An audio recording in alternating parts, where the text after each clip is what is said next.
His hands at his sides and took a breath in and closed his eyes, and that's how I knew that actually he meant business.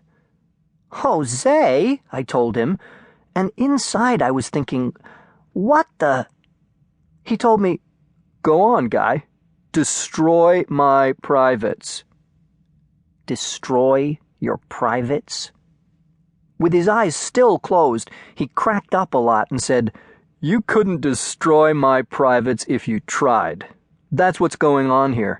This is a demonstration of the well-trained body's ability to absorb a direct blow. Now, destroy my privates." I told him, "I'm a pacifist."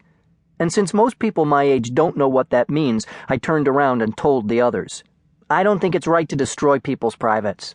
Ever." Sensei Mark said, "Can I ask you something?" I turned back around and told him, "Can I ask you something is asking me something." He said, "Do you have dreams of becoming a jiu-jitsu master?" "No," I told him, even though I don't have dreams of running the family jewelry business anymore. He said, "Do you want to know how a jiu-jitsu student becomes a jiu-jitsu master?" "I want to know everything," I told him, but that isn't true anymore either. He told me, "A jiu-jitsu student becomes a jiu-jitsu master by destroying his master's privates."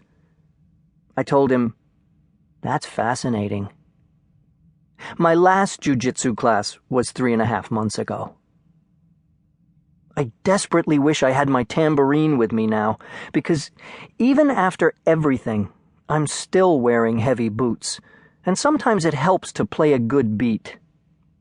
My most impressive song that I can play on my tambourine is The Flight of the Bumblebee by Nikolai Rimsky-Korsakov, which is also the ringtone I downloaded for the cell phone I got after Dad died. It's pretty amazing that I can play The Flight of the Bumblebee, because you have to hit incredibly fast in parts, and that's extremely hard for me because I don't really have wrists yet. Ron offered to buy me a 5-piece drum set.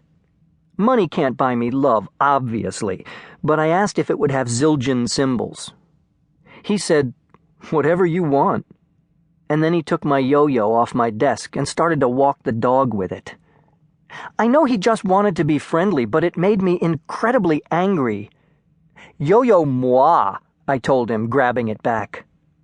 What I really wanted to tell him was, "You're not my dad, and you never will be."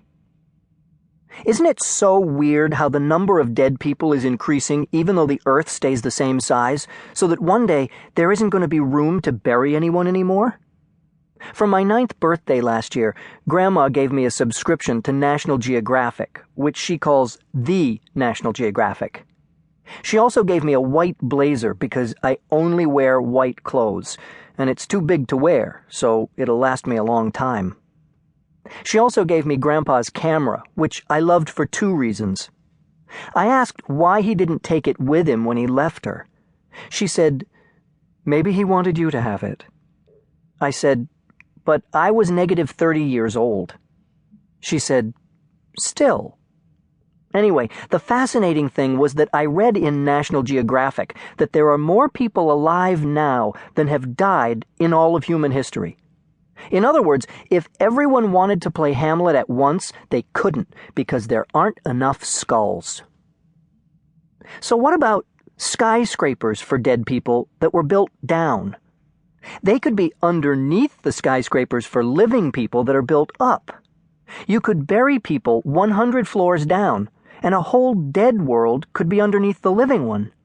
Sometimes I think it would be weird if there were a skyscraper that moved up and down while its elevator stayed in place. So if you wanted to go to the 95th floor, you'd just press the 95 button, and the 95th floor would come to you. Also, that could be extremely useful, because if you're on the 95th floor and a plane hits below you, the building could take you to the ground and everyone could be safe, even if you left your birdseed shirt at home that day. I've only been in a limousine twice ever. The first time was terrible, even though the limousine was wonderful. I'm not allowed to watch TV at home, and I'm not allowed to watch TV in limousines either, but it was still neat that